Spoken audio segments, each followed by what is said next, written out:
Assalamualaikum warahmatullahi wabarakatuh. Selamat pagi anak-anakku. Pada kesempatan hari ini kita bertemu kembali untuk belajar bersama-sama untuk mata pelajaran praktikum akuntansi, jasa, dagang, dan manufaktur. Saya harap kita semua berada dalam keadaan sehat walafiat, tetap semangat, sehingga apa yang akan saya sampaikan pada pagi hari ini akan bisa masuk ke dalam pikiran kalian untuk selanjutnya membantu kalian untuk memahami materi-materi akuntansi selanjutnya. Sesuai dengan tema kita pada hari ini, saya akan mencoba menerangkan mengenai bagaimana cara untuk mengentry transaksi pembelian yang dilakukan secara kredit memakai sistem perpetual untuk kasus UD Buana. Pada soal yang telah kalian peroleh, di situ ada dokumen transaksi seperti ini dari transaksi dokumen 8. Jadi ada faktur yang dibuat oleh PT Margonda seperti ini. Jadi kita mengetahui siapa yang mencetak faktur, yang membuat faktur adalah dari identitas di sebelah kiri atas. Jadi kalau identitasnya ini bukan PT Buana, kita bisa mengidentifikasi itu adalah faktur yang dibuat oleh perusahaan lain. Artinya PT Buana dalam hal ini sebagai pembeli. Gitu. Di situ ada faktur dengan keterangan barang yang dibeli sebagai berikut. Ya, ada item HPP 14 sama DL 15, ada dua jenis item dengan harga masing-masing sebesar ini. Kemudian ada syarat pembayaran 3/10 N30, artinya ini sistem kredit yang harus dilunasi dalam waktu 30 hari dan akan mendapat potongan diskon 3% bila dilunasi dalam waktu 10 hari setelah tanggal 9. Sedangkan syarat pengirimannya adalah FOB shipping point.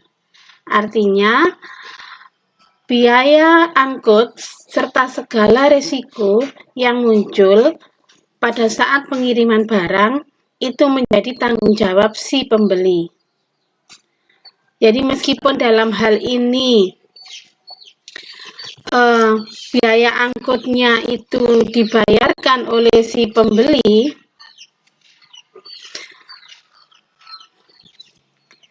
saya ulangi, meskipun biaya angkut ini dibayarkan oleh pihak penjual, tetapi uang untuk biaya angkut itu nanti akan ditagihkan melalui faktur. Sehingga di sini biaya angkutnya freight paid tercetak di faktur juga. Nanti akan menjadi kewajiban yang harus dipenuhi oleh si pembeli, yang dalam hal ini adalah PT Buana. Transaksi ini nantinya akan di jurnal pembelian seperti ini.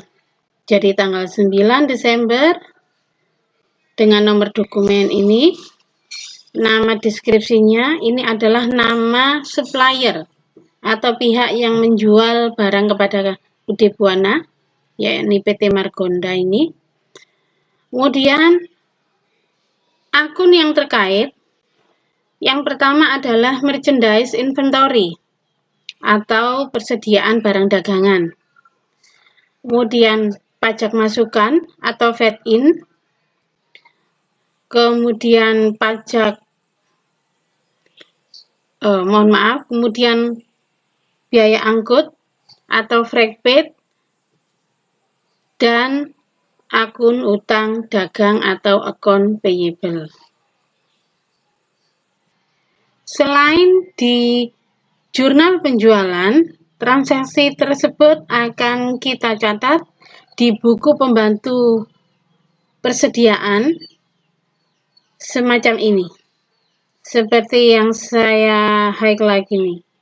Jadi tanggal 9 dengan nomor kode dokumen sekian, deskripsinya pembelian kredit PT Margonda. Nah, kita masukkan di kolom in. Kolom in ada 3 subkolom, yakni quantity, price, sama amount. Kita isi. Quantity ini kita isi jumlah unit, price harga barang per unit, dan amount adalah jumlahnya. Hal ini akan menambah jumlah barang yang tersedia. Kalau sebelum transaksi ini tadinya sisa barang sebesar 183 unit, maka adanya pembelian barang 11 unit, harga total unit menjadi 194. Coba perhatikan, pada kartu persediaan ini, harga per unit barang setelah adanya barang yang masuk, setelah adanya pembelian baru, harga per unit menjadi 7.555.000. Hal ini terjadi karena kita memakai metode average atau metode rata-rata. Sehingga apabila ada pembelian barang dengan harga unit yang berbeda dengan saldo yang telah ada, maka harga barunya akan menyesuaikan. Cara untuk memperoleh harga baru ini adalah kita jumlahkan total harga, total saldo sebelumnya. Di sini adalah 1.372.500.000. Kita tambah dengan pembelian yang baru, yakni ini tanggal 9, 93.170.000. Kemudian kita bagi dengan unit yang ada, yakni 194 unit. Maka akan kita temukan harga baru, yakni 7.555.000. Itu cara untuk menghitung atau cara untuk menentukan harga baru berdasarkan metode penilaian average. Metode penilaian persediaan dengan metode average. Setelah kita mencatat ke kartu persediaan barang, maka kita lakukan pencatatan kartu hutang dengan nama vendor PT Margonda. Cara memasukkannya semacam ini. Jadi Desember tanggal 9 ada pembelian, kita catat di sebelah kredit karena ini sifatnya hutang. Hutang bertambah, normalnya adalah di sebelah kredit. Kemudian karena sebelumnya kita sudah tidak memiliki hutang kepada PT Margonda, maka menjadi hutang baru, yakni sebesar 145.057.000.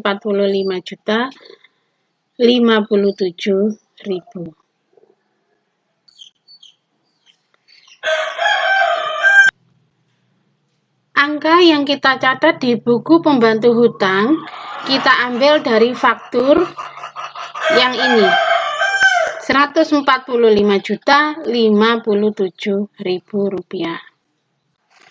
Selanjutnya kita akan belajar untuk mengentry dokumen nota kredit yang dibuat oleh pihak si pembeli, oleh pihak si penjual, yang dalam hal ini kita sebagai pembelinya. Ini berkaitan dengan transaksi sebelumnya, di mana kita melakukan pembelian dari PT Margonda. Nah, sekarang sebagian dari barang yang telah kita beli dan yang masih belum kita bayar itu ada yang tidak sesuai dengan pesanan sehingga kita kembalikan. Di situ ada 3 unit dengan item DL15 dan seterusnya. Nah, mari kita simak sama-sama bagaimana cara mencatat transaksi ini. Sebelumnya kita buka dulu bagaimana kita mencatat transaksi pembelian dari PT Margonda yang tanggal 9 kemarin, tanggal 9 Desember. Jadi, merchandise inventory di debit, yang artinya masuk. Kemudian pajak masukan juga di debit, karena ini merupakan beban. Kemudian biaya angkut juga kita catat di sebelah debit, karena ini beban yang jadi tanggung jawab kita sebagai si pembeli, dalam hal ini UD Buana. Dan penyeimbangnya adalah jumlah hutang kita kepada PT Margonda sebesar 145.057.000. Ini adalah total dari 3 item yang di sebelah debit, yakni merchandise inventory, fade-in, dan freight paid. Maka apabila terjadi retur pembelian atau sebagian barang yang kita beli ini kita kembalikan kepada si penjual, yakni PT Margonda, maka pencatatannya tinggal kita balik saja. Jadi yang sebelah debit kita kredit, yang sebelah kredit kita debit, begitu. Tetapi pencatatannya tidak di jurnal pembelian, melainkan di jurnal umum, seperti ini. Ya, jadi tanggal 11 Desember kita menjurnal kebalikan dari transaksi yang tadi. Kenapa dalam hal ini biaya angkut tidak kita kembalikan? Karena biaya angkut yang telah dibayarkan oleh si pembeli kepada